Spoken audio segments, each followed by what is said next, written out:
Oh, welcome back, everyone. Really, this one's going to be a little off the wall, but it is really a thriller to have you here. Yes, oh, beat it. Where's the glove? No glove. I left the glove at home. I left the glove at home. Okay, so rumor has it this one might be related to me? I don't know. I don't know. It could be a distant relative. This, of course, is Chuck Vosganian, Rochmon Record Club, and yes, brace yourself, put your seatbelt on, here we go. Here we go. Michael Jackson. Oh, my God. Yeah, you're telling me, oh, my God. Changed the face of music, period. Absolutely. You know, to me, he was 8 years old when he started appearing on TV when the Jackson 5 really hit after the first single, I Want You Back. And I don't know a world without Michael Jackson in it, without his music. That's right. You know, we talk about the Beatles, we talk about the Stones, but Jackson goes right back to the 60s. That's right. And he was on every television show. You know, that's the thing about Michael Jackson that is different than a lot of other artists, is that the Beatles, you talk about Ed Sullivan, but they were on Ed Sullivan twice. Michael Jackson was on TV every week. That's right. He was on somebody's show. They were on Ed Sullivan. They were on the Flip Wilson show. They were on the Cher show. American Bandstand. You name it. Soul Train. That's right. You name the show, they were on it. And however, there is a seminal moment when Michael Jackson was no longer a member of the Jackson 5, and he was Michael Jackson. It was the 25th anniversary Motown special. Yes. The first time, I think it was Billie Jean. I think it was the first time we heard Billie Jean. Yes. Might have been. But first time we saw him, the gloved one, with the hat, choreography that would make Fred Astaire roll over, and the moonwalk.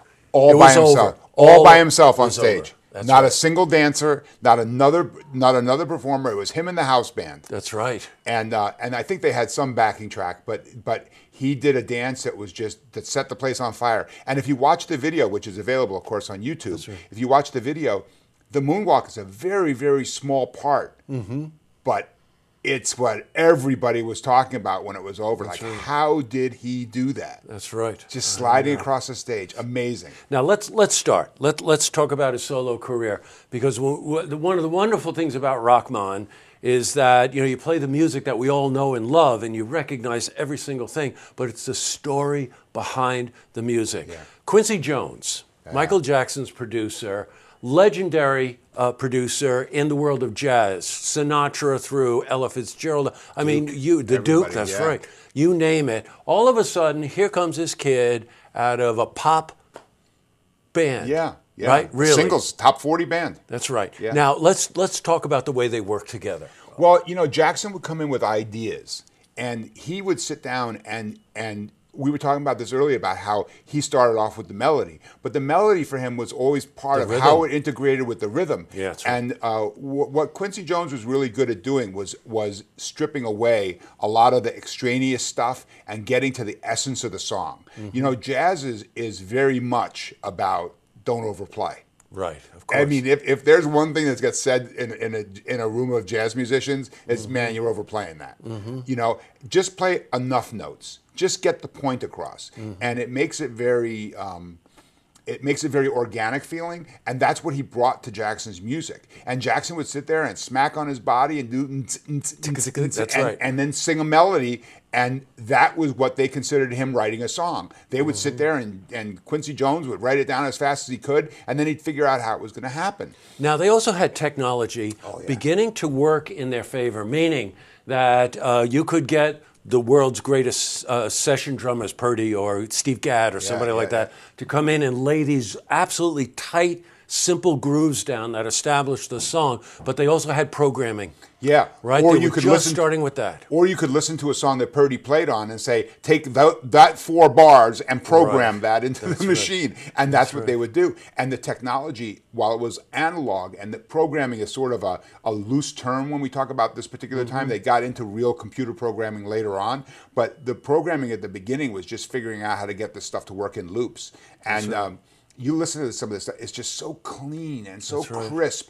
And it sounds like it was recorded yesterday. I mean, it just sounds perfect. Very, very similar to another band, Steely Dan, by the way. Yeah. You can talk to studio musicians today who tune their studios to Billie Jean because the sound spectrum of the way the rhythm section is, the cleanliness of it, the clarity of it, they tune their studios to that record. Yeah. Right? Well, in the day now of no concert's good unless they have 3 times as many subwoofers as they have tops. Yes, that's right. You know, now is it boom, boom, boom in the room? That's right. You need something that's tight so you can judge what it really sounds like, and that's what that is. It's a really tight sounding. During this era, it's hard to remember all of the songs.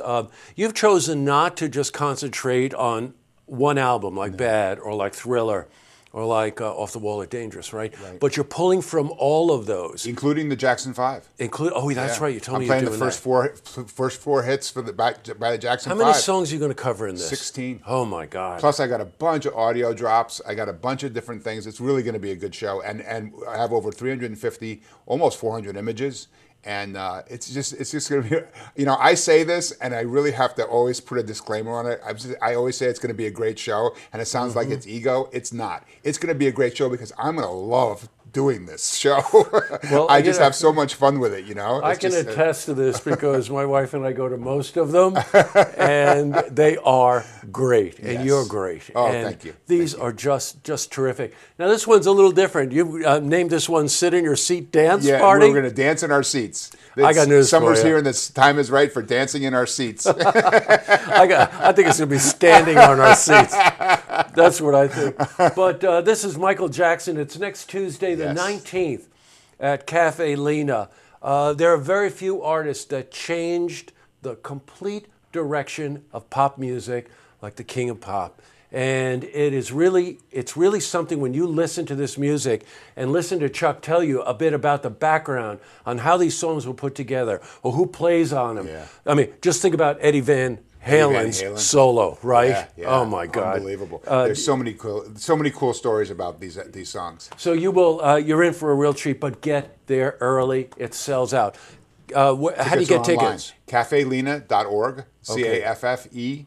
Lena.org. 2 F's. 2 F's in Cafe. Okay. And the and tickets are almost sold out. So if you want to get tickets, you got to get them now. Okay. Well, you can see how popular Rochmon Record Club has become. Yeah, Tuesday the 19th. Boy, I can't wait for this one. It's so much fun. Oh man. I'm gonna wear your glove? I got to see the glove. I may have a hat.